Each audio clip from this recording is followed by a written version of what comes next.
everyone, it's Raven Azrael and welcome to the Raven Azrael Persona channel.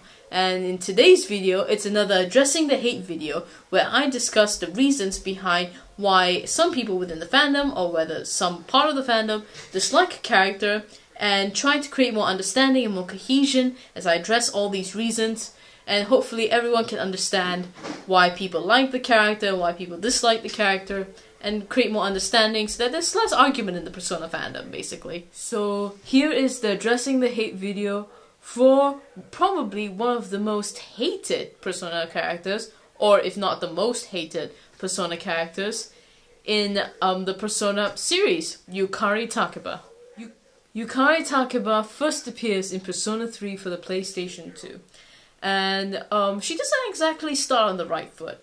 Basically, Makoto Yuki, as he is officially named now, first enters the Iwatodai dorm after nonchalantly passing by a bunch of coffins and the city being like covered in blood and a creepy full moon, and he just goes in there and he's like, yo, what's up? And Yukari's there, and surprised of his late appearance, especially during the dark hour, points a gun towards him. Well, obviously Persona gamers would know that's not really a gun, it's actually an evoker for summoning personas, and she points it at him, and obviously not the best way to introduce yourself, you know. I mean, usually people will go for the hello, how are you, rather than I'm gonna point a gun at you and threaten to kill you. Yeah, not such a great idea, was that? So, anyways, obviously she doesn't start on the right foot, but then she goes off and she becomes the one of the main party members. She soon relaxes after that, tries to help him out because he's the new transfer student, and yeah, so she's one of the first main characters Makoto Yuki is introduced to as soon as he enters Iwatodai. Now we come to the reasons why she is hated and disliked. And as I said in the introduction, she is probably one of the most hated, if not the most hated, Persona character in the series. So let's get down to it. So the reasons behind her hate come to about around these, I believe. It's because Yukari Takeba acts like a bitch, because she gets between the pairings, she is mean towards her friends. She's also upset when she finds out her father was working for Kirijo. Wanting to bring the MC back to life. Of course, that's a separate game from the original Persona 3, but I'll be discussing that as a whole. And lastly, for being whiny. Now I understand all these reasons actually interlink. So forgive me if the structure is a bit all over the place, because a lot of these factors interlink, and there are many, you know, similar addressings for each of the reasons. So let's get down to it. Before I discuss this Addressing the Hate video, before I actually start with addressing the hate, I must make it known the possible biases I might have. And one of the possible biases that I might have for this character is because I adore Yukari Takeba. Now, before you start spamming down there with hate comments of why I like Yukari Takeba, allow me to at least address the hate first. And please, after this video, if you guys still have some interesting arguments, interesting debate about her character development, please, I implore you to comment below. But do watch this video first. First off, a lot of the players dislike Yukari because she is a bitch. But we must understand her circumstances. I know she has been portrayed as a very angsty character due to her circumstances, but despite that, I mean, despite, you know, her moments, despite her being angsty, she's still very open-minded, very friendly, and she always seems to keep her pain inside. If you play through the game, you'd realize that the only time she actually opens up is with the main character, and later on the beach with the main character. You know, that's probably the only time she makes her worries and her concerns known. And yeah, but otherwise she's still a friendly, open-minded character. And a lot of the Persona gamers would consider her to be very mean, especially towards her friends. And when they mean, when they say that she's mean, they mean Sorry about that.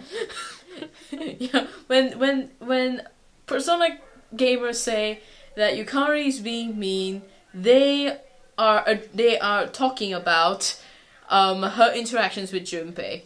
Now, before you say, yeah, that's definitely mean, I want you to think about the context of the actual conversation. One of that being Stupid Ace Defective. And a lot of you guys will probably know this, because Junpei would say, oh, I am Junpei, Ace Detective. To which Yukari replies more like Stupid Ace Defective. Now, it is very important to note that this is not meant to insult Junpei or make him feel bad in any way. It is merely friendly banter. You know, that kind of little sarcasm friends have with each other. Like, basically, Junpei and Yukari knew each other even before Persona 3. They were classmates before, so they probably had this whole relationship going, this whole banter thing going on. So, I'm not... Well, based on that conversation, he didn't seem to mind as much as the Persona gamers mind. I mean, I think the Persona gamers were more outraged than Junpei was himself. So, it was just teasing, and it was just mere jest. And the only time Junpei actually reacts and is outraged by what she says is after the Love Hotel boss battle, where he says, you know, where he reprimands her for like teasing him, and he leaves. To which Yukari seems surprised and says, "What's up his butt?" and realizes that, you know, it's not like him to react that way to friendly banter, and because it was basically friendly banter. Of course, it may seem a little bit touchy for the situation, but it was just banter, and she was surprised that he reacted that way. Illustrating further that this was something. This sort of thing is something he wouldn't usually react to, which shows her surprise. The other situation of which she teases Junpei is during the Ryoji scene, and a lot of people say that, you know, it's completely unwarranted for her to say that. Obviously, he's scared. Well, yeah, but I believe that is an effort to lighten up the mood. Even she has said so, that she was trying to lighten up the mood. Obviously not the best way, but come on guys. It's completely normal for people to do that. A lot of people have tried to lighten up the mood, said the wrong thing, people get offended. It's normal. It happens. And I don't think it's fair to hold that against her. So on the subject of being mean, is also treating her friends poorly. And the main example most of the people would use is when she wants to go into near the station, near Port Island station. There's this little hangout where all the you know, all the delinquents usually are, and she basically gets Junpei and Makoto to go down with her. Obviously not the smartest decision, very reckless, and it gets the party into trouble.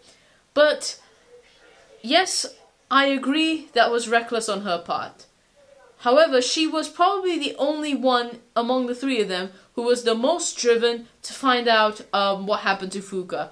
And let us not forget, if it weren't for her efforts and for her suggestion of going into Tatsumi Port Island, they wouldn't have met Shinjiro, and they wouldn't have found out that Fuka has been missing from school.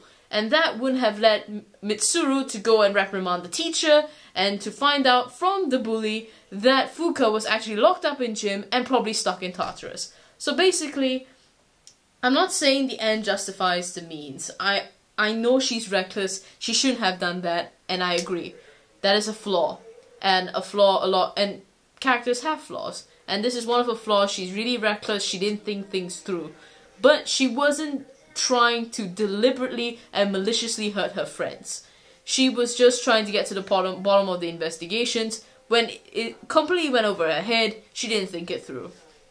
That's it. But I do agree it was reckless of her, but it was not maliciously intended. I ended up putting whiny in part of the structure, but okay, I'm just going to talk about why she is not whiny. Well, as I've said before, she is an angsty character, and she's generally open-minded, friendly, and she tends to keep her problems inside. And I don't think there's ever been a stage where she was actually whining about her problems.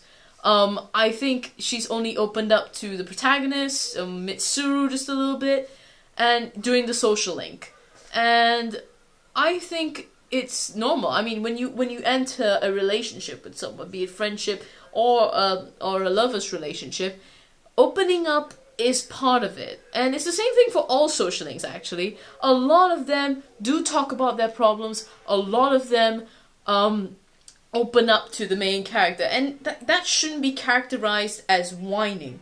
She doesn't whine. She's just opening up to the main character. And to be honest, in my personal opinion, I think she's one of the characters who tries to deal with everything by herself. That is Yukari Takeba to a T. She tries to do everything by herself, gets in over her head. You know, she tries too hard, and that's when she learns through the social link that she should learn to rely on others. I mean, she's lost her mom. She's lost her dad in the accident. Her mom is going from boyfriend to boyfriend, lover to lover. God knows how many men Yukari has to see in and out of her house all the time. It's horrible for a child to go through. That's not a healthy environment to grow up in. So she obviously has problems getting close to people and actually opening up. And when she actually does, everything comes pouring out. If you think this is being whiny, it's kind of unfair. It really is unfair, guys. You shouldn't say that. She's opening up to you for a reason, and it's part of the social link. Every social link requires you to open up, and it's just like that. It's kind of like the girl with the trumpet in Persona 4, which Daisy took the mick out of when she went and said, "Who wants to help me overcome my self-esteem issues?" It's basic problems like that. It's not whining, it's opening up. But of course, if you guys want to take the mick out of and, you know, do a Daisy joke, I'm not going to be offended, because that thing's hilarious. But yeah, but do not use it against her and call her a bad character. She's opening up to you, and that's the basis of any type of relationship.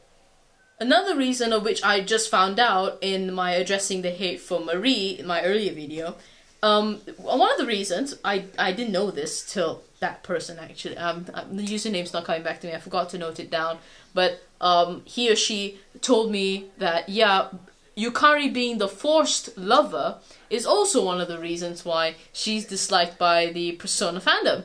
And I found that very interesting, because, yes, but I have to reiterate what I said in addressing the hate for Marie. You are allowed to ship whoever you want to ship with. Like, it doesn't have to be the canon one, you know, you can ship whoever you want to ship. Like, I like Yukari, and therefore I ship, my main ship is Makoto and Yukari. But I also enjoy Mitsuru and Makoto, or Makoto and Fuka. I actually enjoy all these other ships that are not basically my ships, but I do enjoy how cute they are. And it's kind of like, you know, everyone has their own ships, everyone can ship whoever they want to ship. It's your right, and no one should ever deny you of that. And another point to make about the forced lover thing, Aegis and Yukari were both, I believe, equally, both equally highlighted as the canon lovers for Makoto Yuki. Of course, there is more seemingly romantic moments with Yukari, but you cannot say that Aegis didn't have any of those. Aegis had those as well, and it's not fair to just generalize it and focus all your hate on just Yukari and say, oh, Aegis is fine. You know, you should say the same thing for both of them. But like I said, you're free to ship whoever you want to ship. You shouldn't let the forcing down thing act as a factor between you hating the character. But I do agree, sometimes the whole forcing down bit can be a bit unnerving and annoying, but always keep in mind that you are free to ship whoever you want to ship, and maybe then everything might seem a little bit more better. Another famous reason, now I'm moving towards the answer now. I've already left Persona 3 aside, I'm going to Persona 3 FES, the answer, and this is really important. This is probably the game in which most people begin to dislike Yukari. If they didn't dislike her in Persona 3, they probably disliked her in the answer. And I do agree that I will agree with a lot of the people who dislike her, and dislike her, and when they say how she was executed in this game was not what you expected, and not I definitely didn't want this to happen to her, and I was a bit sad that she had to react this way, but yeah, it happens, and there's a perfectly logical reason behind all her actions in the answer. Reasons why Yukari is disliked in the answer is because of a bad attitude. Now, before I delve further into this, I'm going to show you guys, I actually have a post-it right here, I actually noted this down. It's called The Stages of Grief, and I forgot to write the dude who wrote this, but you guys can Google it. If you Google Stages of Grief, it's probably going to be the first one that pops up. It's by psych.net, and there's basically 5 stages in the Stages of Grief. The first stage is denial and isolation, second stage is anger, third, bargaining, fourth, depression, and fifth, acceptance. Very interesting. Now, this all correlates to her actions, and I'm going to show you how. The bad attitude, in terms of her sudden character change, it's something called character development. And the main tropes behind character development is that a character can become either bad to good or good to bad. And for Yukari Takeba, it is the latter. She becomes from good to bad. And it corresponds to the 5 stages of grief. In the first stage, denial and isolation. What happens here is, Yukari, after the death of the protagonist, we see that Yukari has actually isolated herself from the Thieves members and from the dorm. She doesn't want... She's basically denying the memory of the main character by being away from everything that reminds her of him. And she's isolating herself from the people related to him so that she doesn't have to relive the memories, and she's escaping and denying the fact that he is dead. Simple as that. That is the first stage, explicitly shown by Persona 3 in the answer. The second stage is anger. Wait, before I go to anger, the reason why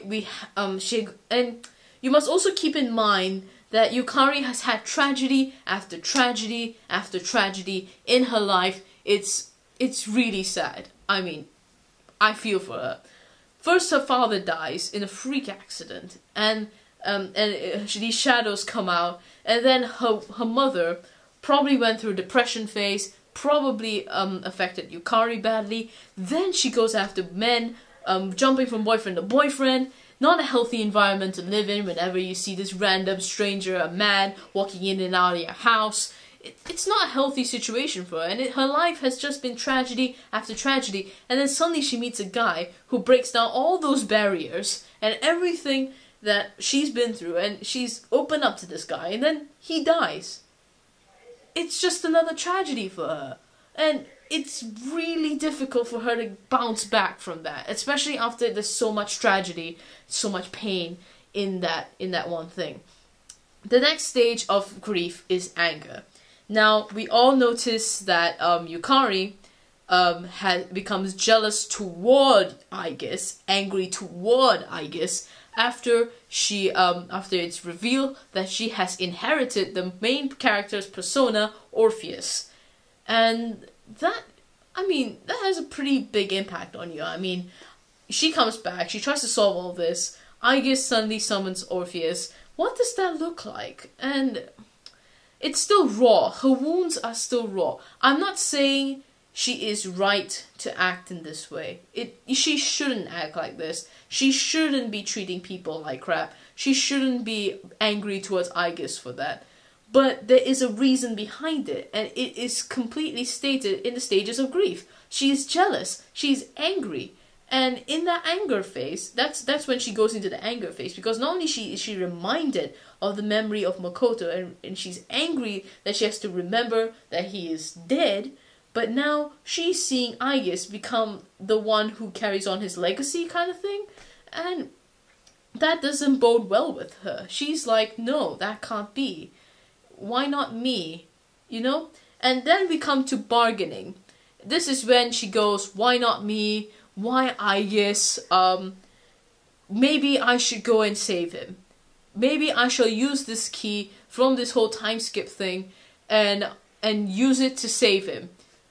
This is where she begins to think irrationally. She's begun thinking irrationally before, but this is when she really becomes irrational. And when somebody has such strong emotions and is really really consumed with hatred, anger, loss, grief, they don't see things very clearly. I mean, on a daily basis, a lot of us don't think of the consequences of our actions. Do you expect her, in her emotional state, to think rationally? I don't blame her. But I do agree, her actions are reckless. Next, and this is going to be linking into trying to undo the main character sacrifice. She was overcome by grief, and she wanted to do something which she thought was right. She was thinking, I can save him. This is a means for me to do it. This is a means for me to save him. And I can do it. And obviously we're all saying that's a bad idea. But take note, we didn't really know what happened to the main character until Aigis said, let me see the past one more time and find out the reason before I can decide whether I can save him or not. And that was a very wise decision on Aigis' part. And I applaud her for being strong and for being able to think rationally. But not everyone is like that. Not everyone is built strong. And obviously Aigis has worked hard to reach that level of strength and wisdom. But Yukari is a completely different individual. She wasn't thinking rationally. And let's be fair, she didn't know what the consequences probably were if she wanted to save him. Probably bad. Rationally, if you think. It's probably bad. But she wanted to try nonetheless. She wanted to save her beloved one. And should we hate and should we subject her to such hatred for that? I agree we should hate the means that she tried to do it. But her intentions were good. And I believe that people should remember that. People should remember that she was trying to save someone she loved. But everyone keeps forgetting the part where she actually realizes something. And this is when we get to the 4th and 5th stages of depression. And it's the 4th stage of grief is depression. And she clearly shows this when everyone thinks she's a sore loser. A lot of people in the Persona fandom think she's a sore loser because after Team Aigis and Metis beat her and Mitsuru, she tries to retrieve the key back. She becomes a bit hysterical. And she tries to act like a sore loser. I'm not denying it. She is a sore loser at this point. But she is like I've said before, she's overwhelmed by pain and grief. She's in the 4th stage of grief. She's still within grief. And but this is the point where she transitions into acceptance. And it's very logical because she first goes through all these stages of grief. And then now she sees the error of her ways. She knows the reason behind Makoto's passing. And she begins to think to herself, okay, yes, he's dead. He's dead for this reason. And I think knowing the reason behind his death has actually brought more clarity to the thoughts. Made her realize the possible consequences it might have. And the consequence of undoing his sacrifice. What it would mean to the world. And it gave her a good realization. And if you watch the scene, if you want to, I'm not asking you to replay the game, but if you watch that scene, the scene in which she breaks down, and if you just remove all feelings, previous feelings aside, keep it all aside, and just watch it as a person watching another person break down. Even Aigis felt the agony in Yukari, and she knew the pain Yukari was going through. And if Aigis can feel that, why shouldn't we? I felt it. I rewatched it the other day, and I felt that same emotional pull I had before. And it's just painful. She was possibly in love with him, despite your own social links and what you prefer. As far as Atlas is concerned, she probably had a very strong emotional bond with him, romantic or otherwise. And we don't even know if she did have romantic feelings for him, whether they was mutual. But despite that, he meant a lot to her. And to lose someone like that, it's heartbreaking. Anyone would feel that way.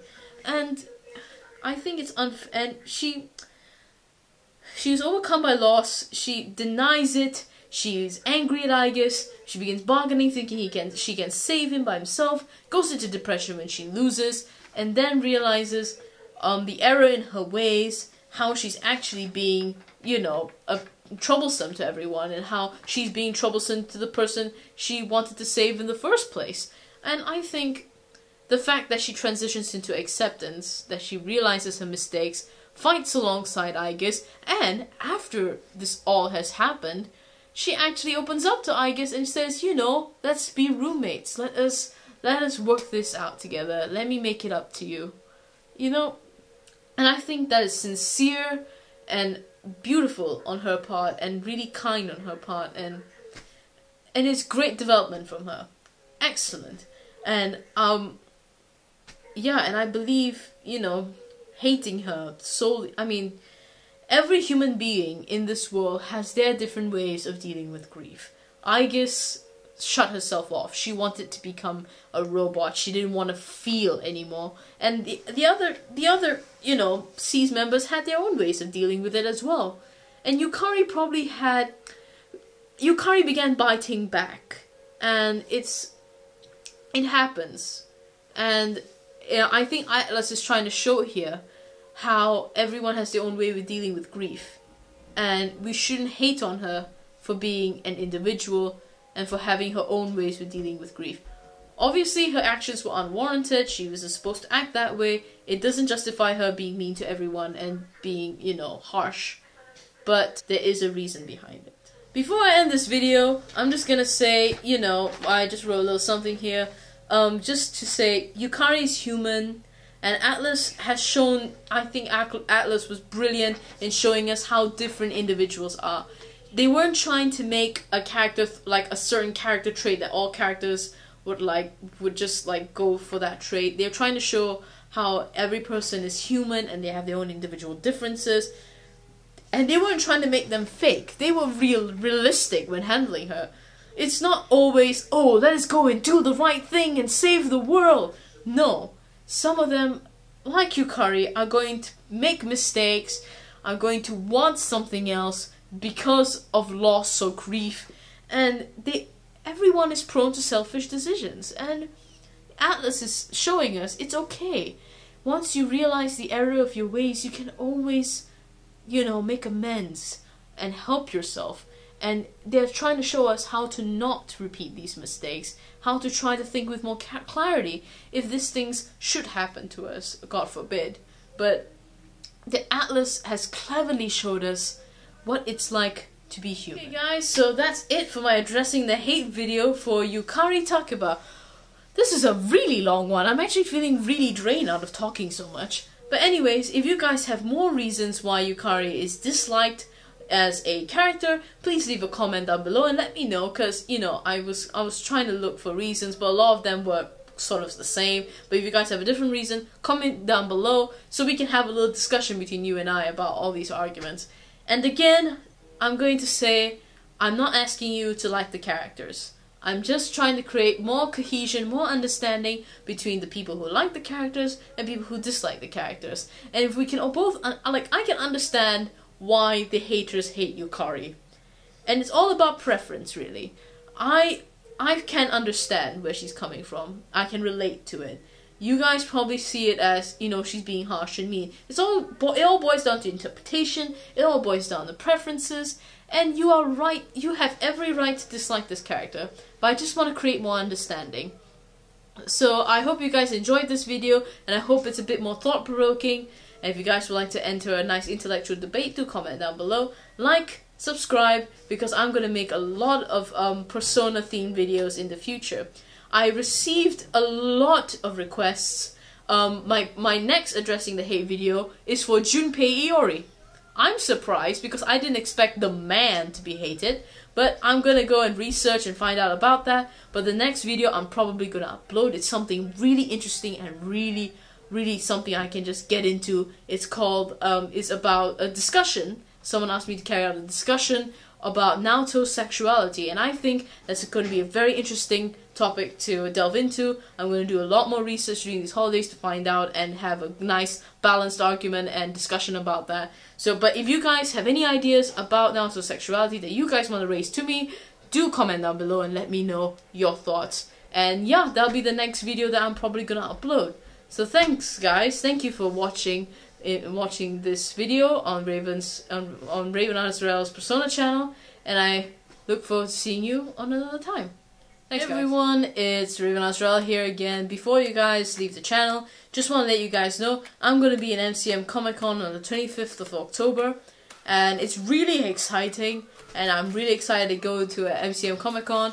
But I'm also starting up a campaign to show more appreciation for the Persona cosplayers that come to Comic Con. Because last time I went to MCM Comic Con, I met a cosplayer who was cosplaying Ryoji, and it was kind of sad because when I saw her and I said, "Hey, you're dressed up as Ryoji," and she was like, "You're the only one that recognized that," and I felt kind of sad because she had this brilliant costume on. She's even got like a little Thanatos doll that she was holding up and walking around, and no one else recognized her for it. And I want to do this campaign where I will make a video posting all the pictures and videos of me meeting these cosplayers, and just to show them our appreciation of them cosplaying our favorite characters, and to show them appreciation for all their hard work, and to give them recognition for that. So if you guys are going to be in MCM Comic Con on the 25th of October, let me know in the comments down below, so that, you know, and if you're cosplaying something Persona, that would be brilliant. Anyways guys, thank you so much for watching this. Hope you have a great day.